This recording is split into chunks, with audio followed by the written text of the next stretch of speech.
messed up there. I don't know what's going on with the YouTube today.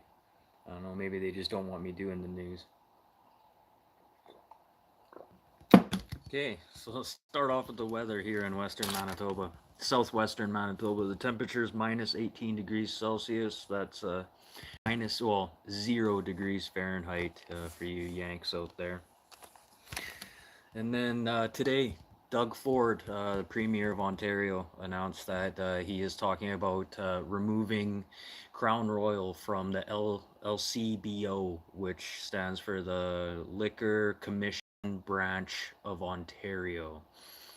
So, due to the fact that Crown Royal moved one of its main facilities from Ontario down into the States due to tariffs, Rob Ford wasn't very, or Doug Ford wasn't very happy with that. Uh, there's many videos that you can see online of him pouring out Crown Royal and stuff. But if he's gonna pull Crown Royal from Ontario, it's gonna hurt the rest of the country. It's gonna hurt Manitoba because Crown Royal, it's mash and main distillery here in Gimli, Manitoba, which is about 3 hours east of me. Um, so that's going to hurt the people in that processing plant. And Quebec is also talking about removing, well, they aren't talking about removing Crown Royal from the shelves. They're talking about that Crown Royal should be specifically for Canadians due to the fact that Crown Royal was actually introduced by Edgar Braun from Braun from uh, born from born Bornfman, sorry. Yeah, so Edgar Bornfman, in 1930, when 1939, we had the King and Queen here. So, as sign of respect for them coming to visit Canada, he produced this whiskey called Crown Royal, and that's how Crown Royal was produced. And this is, which is kind of ironic because the Quebecois, they say that Canadians should only be drinking Crown Royal. Well, you guys really want to be a part of your own country. So what the f do you even care about Canadians drinking Crown Royal in the first place? And then back to the Seagrams. Seagrams is the founding member of Crown Royal. Uh, and if you guys don't know the Seagram sisters, there's what are the? You got Claire and Sarah Braun from. They're big supporters of Nexium, uh, big cult in Vancouver. There's different places throughout the United States. When they sold their family fortune, they put all their family fortune into Seagram or into this cult. Their Seagram's fortune into the cult. Um, do, do, do. What else is going on? Other news: the Canadian they found in Australia washed ashore there. Doesn't seem to be anything suspicious happened with her. She went out for a swim, probably got pulled out by riptides, and subsequently drowned. So nothing nefarious happened there. It's just bad situation. And if you guys are going to be going out in the ocean, don't go by yourselves. Always bring a friend. And that's with anything. If you guys are going to be going out long distances or in rough terrain and stuff like that, always bring a friend or something or somebody to keep an eye on you. What else is going on here?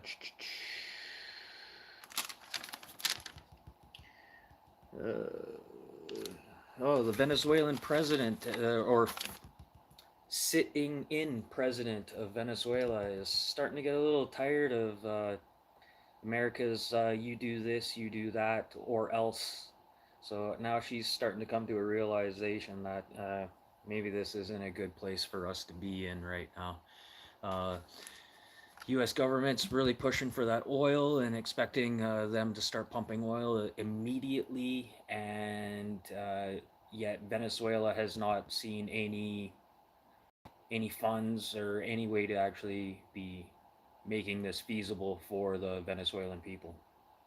So I don't know, the U.S. If you guys gonna want that oil and start dumping that out here soon, you should probably You should probably start paying the Venezuelan people for their oil. You know, it's not just yours because you took the leader.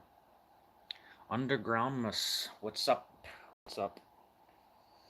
And Canadian Mike Myers, Austin Powers is going to be coming back to Saturday Night Live to be playing Elon Musk.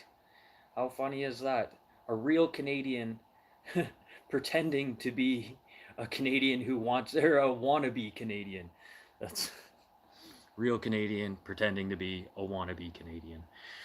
Yes, I know everyone says he's South African. Yes, he does have ties to Canada as well, Elon Musk. And he was also married to a woman named Grimes, who is also electronic music DJ, artist, producer.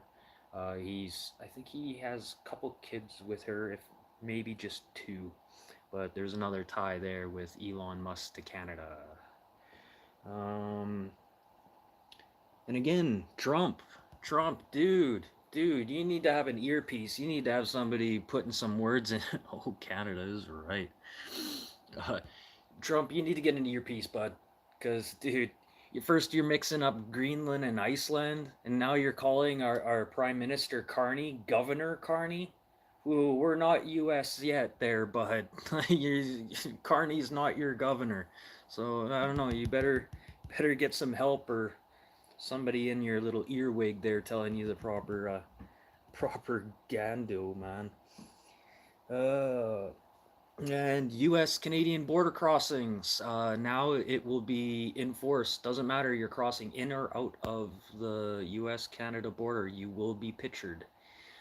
Some people staying with over 30 days will be subject to fingerprinting, and well, they already do criminal record checks, but they will also be fingerprinting you. Oh, and if you're going to be crossing the American border, Canadians, bring a burner phone. Bring a burner phone, or when you get down to the States, buy a phone down there. Get your own cell phone plan just for the States. And anyways, cell phone plans are cheaper down there. Cell phones are cheaper anyways. Don't be bringing your phones across the border, because they will be subject to search and seizure if they see if it is new, or if it's a due process. I grew up a couple of miles from U.S. Canada crossing near Kingston, Ontario. Oh, in the Thousand Islands. Yeah, I traveled through there. I lived in Quebec City for a couple of years, so I did a lot of traveling from Manitoba back and forth. So yeah, I know that area. So yeah, don't be bringing your phones, and be prepared to have your pictures taken when you get to, and these pictures will be getting put into a full database. So once they have your picture, they'll be able to scan you at any time as you're coming in the border. They're gonna say that this is to make it easier to cross the border, speedier processes and stuff like that. No, it's just to have more of our data just secretly taken away from us. Oh, and back to news from yesterday. I had brought up Ryan Wedding, the famous drug kingpin snowboarder of Canada. I had brought up that seemed a little fishy. You know, I didn't really hear anything coming from the Mexican side, and just things just. Kash Patel said, "Oh, I have a quote from Kash Patel. Where did I put that quote? Come on, where did I put that quote? Sorry about this. Oh, okay. So what happened with Ryan Wedding is he had been in negotiations with the FBI in the past several weeks here, due to the fact that the pressure was getting put on multiple cartels to take care of Ryan Wedding. There's a lot of pressure put on the cartels. Why would you have this guy around when they could have just easily killed him, left him in the streets? There, case closed, blah, blah, blah, you got your guy. So I'm thinking Ryan Wedding started to fear for his life there, and with the information and knowledge that he has with the inner workings of the cartels and drug smuggling operations throughout the US and Canada, Mexico, and Colombia, could be quite valuable to the US government and RCMP and CSIS. So, could be a good thing for Ryan Wedding turning himself in. But like I said yesterday, it was too easy. You could clearly see as soon as he got off the plane, he was ready to go. He was absolutely ready to go. He was geared up. You know, it didn't look like he was in a rush to get clothes. And the FBI secretly came to pick him up. They had a secret meeting. Kash Patel had a meeting with one of the head leaders in Mexico to discuss trade and something else. I think it was something about with cartels and working with other leaders to get more information. But he had a meeting with this one leader of the Mexican government, and without this Mexican government member knowing why Kash Patel was also secretly there, was also to pick up Ryan Wedding at the UN or Canadian or U.S. embassy.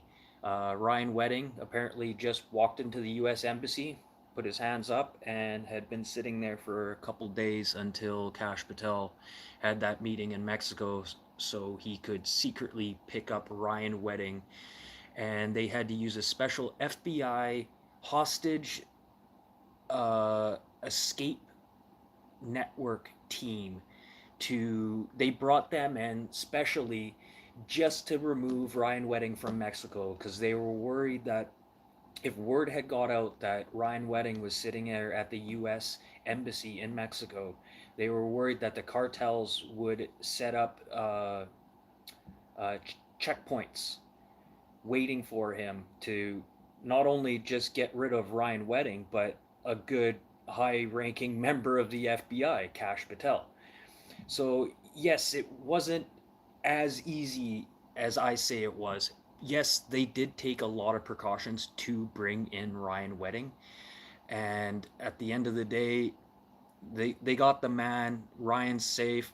If anything that's gonna happen to him, he's gonna have a pretty comfy jail cell for a good portion of the rest of his life. I'm just hoping that he got to enjoy that Mercedes CLK GTR and all those hopped up motorcycles before his ultimate surrender to the FBI. Next.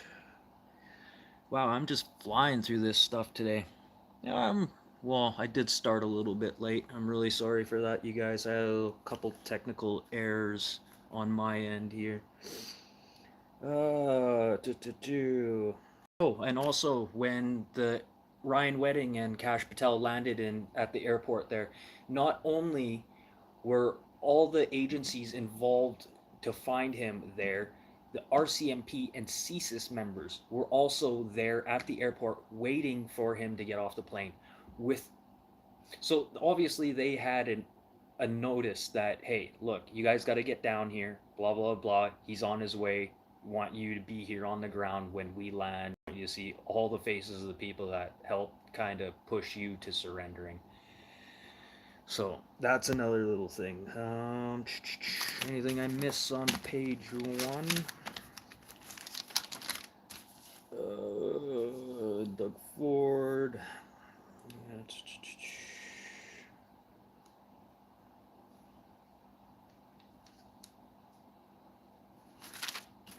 Okay, Trump, yeah. U.S.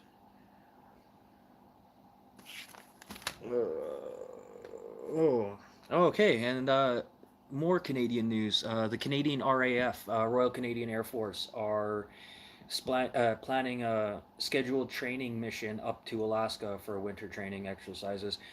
This has nothing to do with what's happening in Greenland, obviously, because due to the fact that Alaska is American. So we will be participating some winter exercises with our American partners in that way.